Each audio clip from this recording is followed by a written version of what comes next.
Hello. What's going on, everyone? Emily Abadi here. You are listening to another episode of 5 Minute Friday.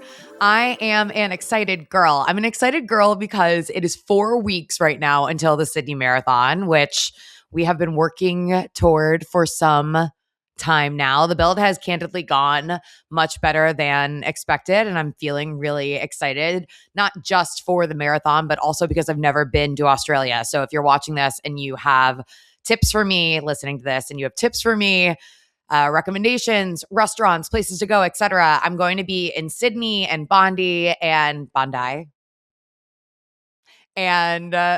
Melbourne, probably also saying that wrong. I'm also going to have a Love Island moment in Fiji, which I'm looking forward to. So, yeah, lots to look forward to.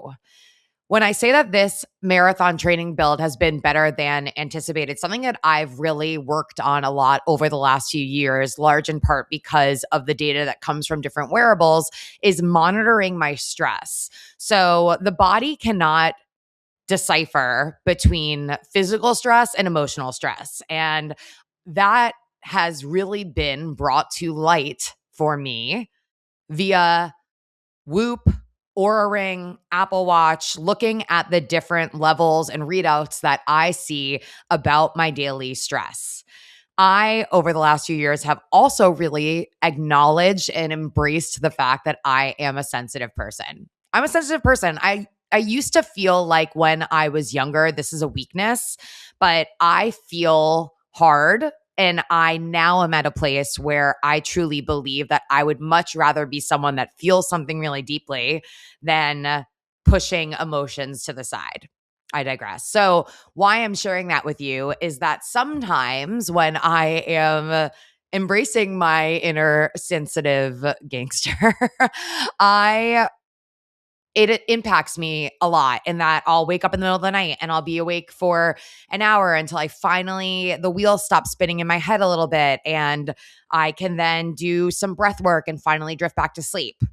And last weekend, I had an interaction that rubbed me the wrong way on Saturday night. And I woke up in the middle of the night after that interaction, was able to go back to sleep pretty quickly. And come Sunday morning, when I got out of bed, I was committed.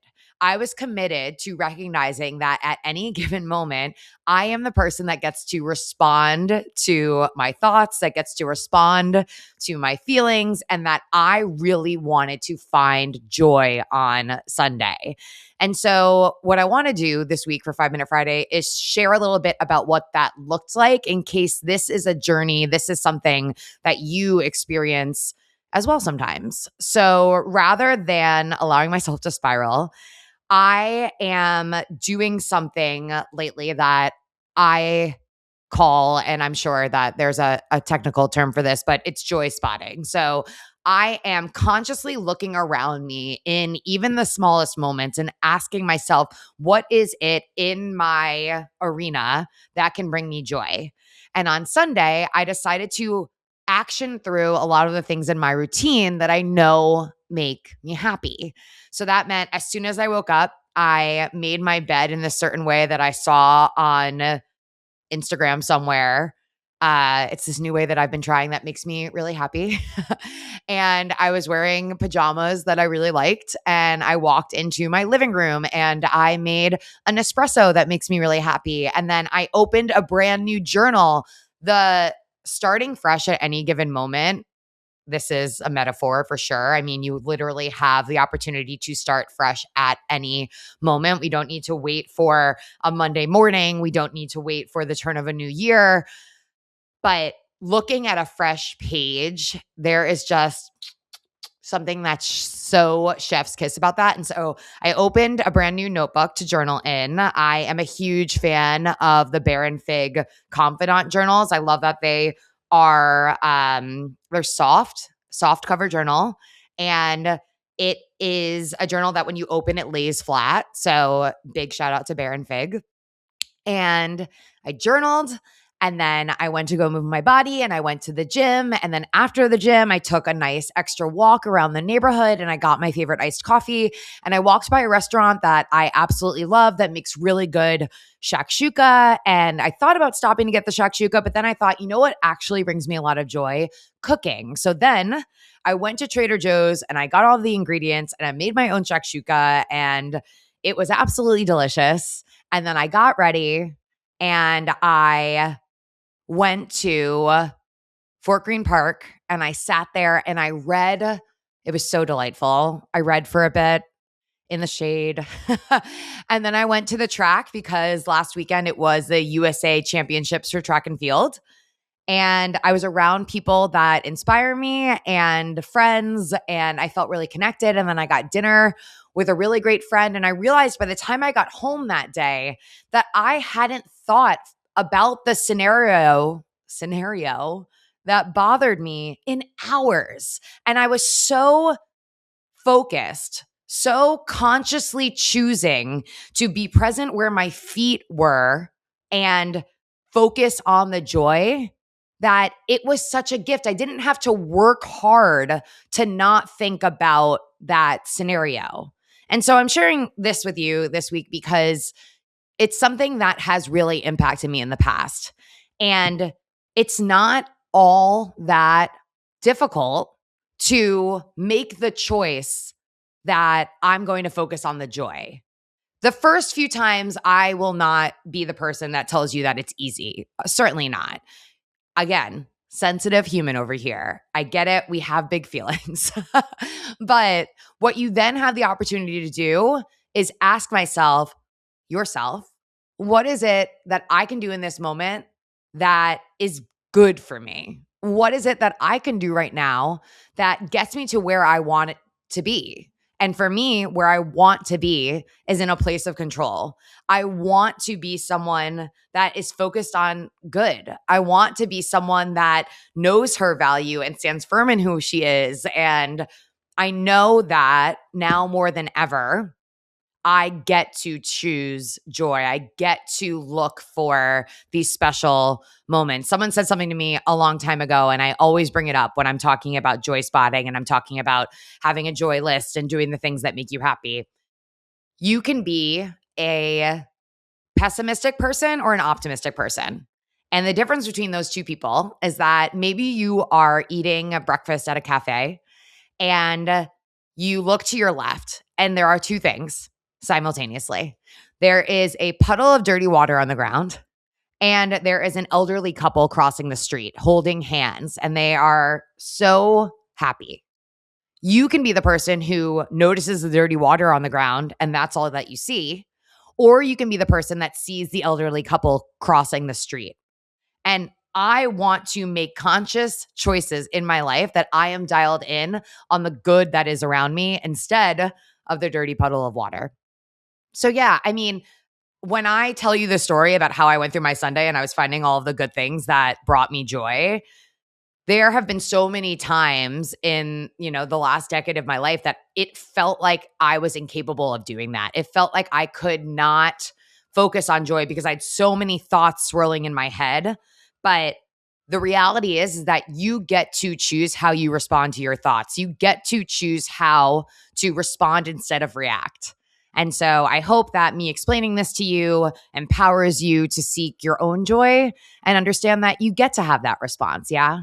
So, my listener prompt for you this week is, what is one thing that is on your joy list that you can do this weekend? What is one thing that's on your joy list that you can do this weekend? And now, let's pull up a listener question. Bum-ba-dum-ba-dum. I need to put these in a more accessible folder for all of you. Let's see. Hey, Emily, my name is Anna, and I am wondering how you got into podcasting in the first place. I'm interested in starting my own, but it feels super intimidating, and I don't know the first thing to do. Any insight you could give me would be super helpful. Thanks so much and love the show. Anna. Oh my God. I think, I feel like I've written. I feel like I've shared an episode on this before. I won't go into too many details, but the the Cliffs Notes is that I started podcasting at the very beginning of 2018. And I did it because at the time I was freelance writing a year before I had been let go from Self Magazine when the magazine folded. And I made the decision that I wanted to own something. I was really tired of having to pitch all of my ideas to someone else. And so when I started podcasting, I had this idea for Hurdle. I was going through a breakup at the time and I was sitting on my couch with a friend and I said, I so badly just want to get over this hurdle. And when I said it and it came out of my mouth, I was like, this is exactly what I want to talk to people about, how they've leaned into wellness to get through difficult times and really talk about the opportunity to learn from difficult moments to become an even better version of ourselves.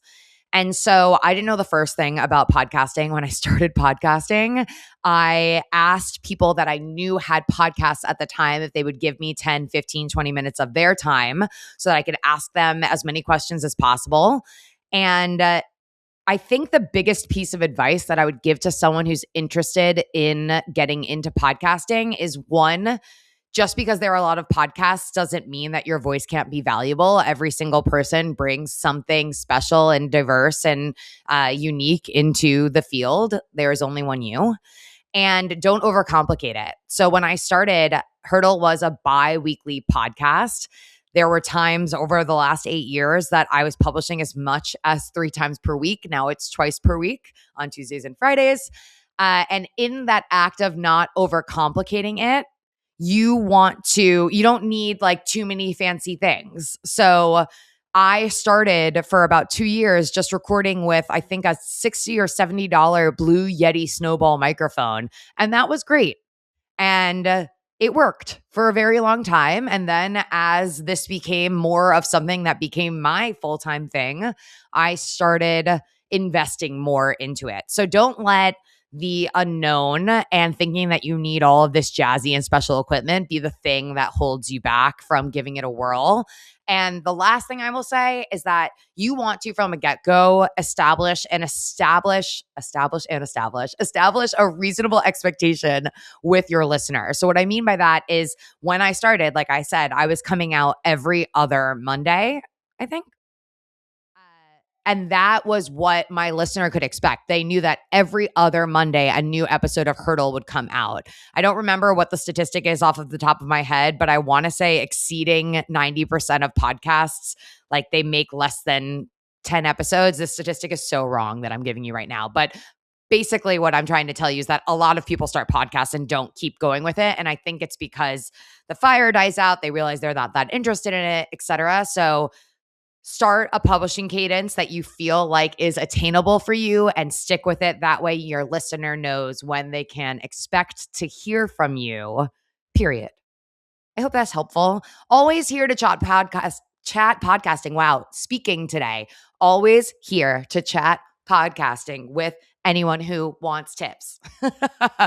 And as always, I'm always hunting your listener questions. So feel free to DM me over at Emily Abadi or also over at Hurdle Podcast. And you can always shoot me an email over at hello@hurdle.us. Another hurdle conquered. Catch you guys next time.